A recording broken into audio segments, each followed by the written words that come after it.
Al mismo tiempo en que Netanyahu pronuncia un discurso ante la ONU, sus aviones bélicos bombardean Gaza y asesinan a 3 palestinos. 5 soldados estadounidenses mueren en Afganistán y el comandante de las tropas británicas presenta su dimisión.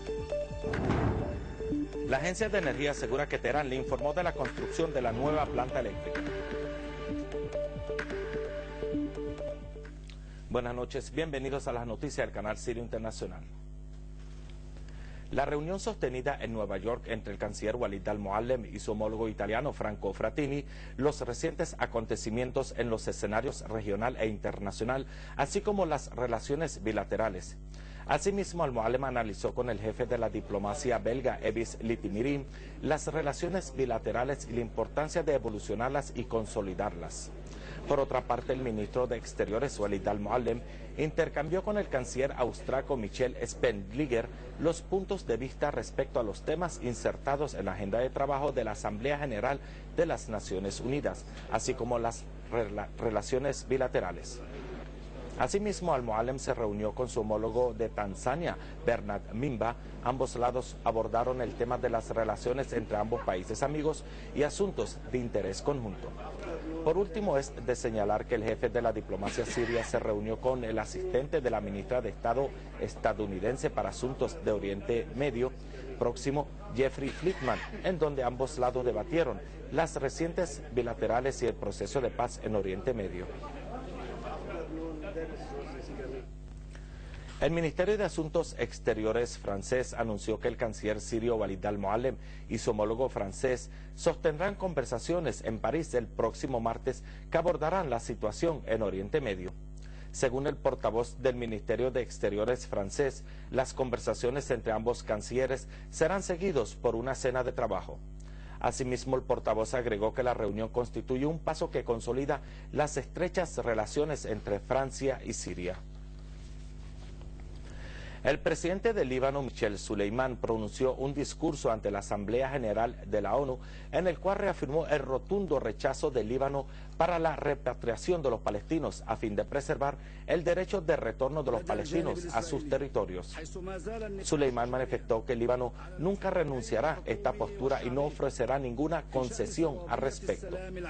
Asimismo, el mandatario libanés reiteró la necesidad de que Israel se comprometa en cumplir las resoluciones internacionales, entre las cuales está la resolución 1701, exigiendo la retirada israelí total de todos los territorios libaneses ocupados, el cese de sus violaciones diarias de la soberanía libanesa y sus incesantes amenazas. Hoy Netanyahu se encontraba en la tribuna de la Organización Internacional para regañar al mundo, a sabiendas de que sus ex homólogos no respetaron nada de las resoluciones del organismo mundial que superan las 400, las cuales condenan la entidad sionista y la reclaman de cumplir con las resoluciones de la legalidad internacional. Netanyahu pone como condición a los palestinos reconocer el judaísmo del ente sionista a cambio de su aprobación de la creación de un Estado libre de armas para que su entidad se convierta en un emirato singular en este mundo, repitiendo lo que pasó en los tiempos de los nazis e ignorando la expulsión de los palestinos y los crímenes históricos que perpetra Israel y sigue perpetrando en su contra, pensando que así puede borrar los hechos, confirmar la legalidad de su entidad y anular los derechos palestinos. Decenas de colonos israelíes irrumpieron en el santuario de Abraham en Hebrón, donde cumplieron sus oraciones bajo la protección de las tropas de la ocupación. El primer juez de Palestina, Taisir Atamimi, dijo que la irrupción de los colonos viene en el marco de una serie de masacres que se cometen por el ejército israelí contra el santuario, en provocación a los sentimientos de los musulmanes en todo el mundo y como agresión flagrante contra sus santos lugares. En un paso nuevo de judaización, las autoridades de la ocupación informaron a centenares de palestinos en Jerusalén de cortarles el agua tras la emisión de decisiones de demolición de las casas en que residen en el barrio de Silwan. A todo esto, un palestino resultó herido y decenas más sufrieron casos de asfixia por bombas de gases lacrimógenos lanzadas por el ejército ocupante contra los participantes en la marcha semanal de Berlín contra la construcción del muro racista de separación. Finalmente, la ocupación israelí lanzó una ofensiva que arrestó y alcanzó a decenas de manifestantes, entre ellos Haitham Al-Khatib, fotógrafo de prensa de la Comisión Popular de la Resistencia. Las fuerzas de la ocupación israelí desataron esta noche una incursión contra la Franja de Gaza, lo que causó la caída de por lo menos 3 ciudadanos palestinos. Es de señalar que en el sector de Gaza las tropas de la ocupación sionistas habían penetrado con sus excavadoras en Beit Hanun, donde arrasaron terrenos agrícolas en medio de un intenso tiroteo e un intenso sobrevuelo de aviones israelíes de reconocimiento, en momentos en que las autoridades de la ocupación impusieron severas restricciones en los pasos de Gaza, ya cerradas, bajo el pretexto de la llegada del día de la expiación. A todo esto, un palestino cayó mártir bajo los escombros de un túnel, mientras que otros 2 resultaron heridos después del bombardeo de aviones de la ocupación israelí sobre numerosos túneles en la región.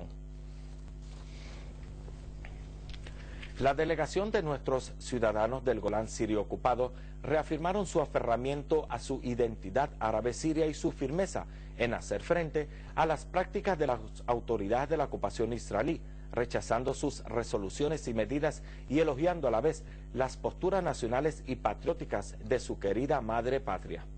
Durante el festival de su recibimiento, evento que se celebró en el poblado de Mager al-Mir, en la provincia del Campo de Damasco, se pronunciaron discursos en los cuales se elogió la firmeza de nuestros compatriotas golaneses y su apego a su querida patria, así como la firmeza de los prisioneros recluidos en las cárceles y centros de detención israelíes hasta la liberación de todo el Golán ocupado. El ministro de Migración francés, Éric Bisson, reafirmó el interés de su país de entablar las mejores relaciones con Siria y consolidar la cooperación con Damasco a todo nivel. La postura de Bisson se produjo al recibir al ministro de Migrantes sirio, Youssef Soued, y la comisión acompañante. El acto contó con la presencia de la embajadora de Siria en París, Lamia Shakur.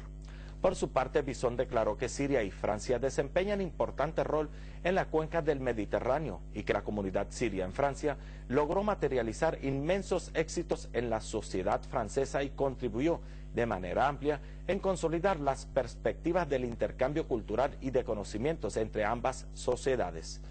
Por último, ambos lados acordaron a continuar los esfuerzos para el seguimiento de las causas comunes que constituyen parte inseparable de las misiones de ambos ministerios en torno a los asuntos de la comunidad en Francia. El destituido presidente hondureño Manuel Zelaya declaró que el gobierno de status quo en su país reclutó mercenarios israelíes para asesinarlo mediante el lanzamiento de rayos de alta frecuencia contra la sede de seguridad en la Embajada de Brasil, donde se encuentra refugiado tras su retorno. Es de señalar que Zelaya inició un diálogo con el actual gobierno para poner fin a la actual crisis política que experimenta el país. Una fuente militar iraquí anunció la muerte de 15 soldados de manera no intencionada cuando el ejército iraquí hizo explotar artefactos explosivos en una región montañosa al oeste del poblado de Baquechica, al noreste de Mosul.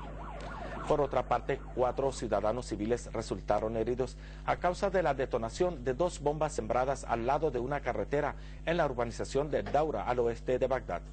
Por último, la policía iraquí anunció la detención de 3 elementos pertenecientes a la organización de Al-Qaeda que se habían fugado hace 2 días de la cárcel de Tikrit, ascendiendo así a 4 los presos que fueron detenidos.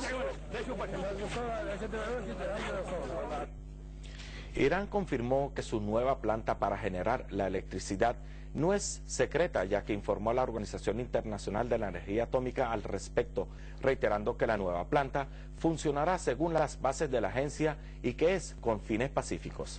Al mismo tiempo, Teherán informó a la Organización de la Energía Atómica sobre la construcción de una nueva planta experimental para la generación de electricidad. Los participantes en la cumbre de los 20 sostenida en la ciudad estadounidense de Petersburgo atacaron a Teherán, dirigiendo una serie de acusaciones aprovechando la nueva situación a fin de imponer nuevas sanciones contra Teherán, haciendo caso omiso a la clara postura de la Organización Internacional de la Energía Atómica.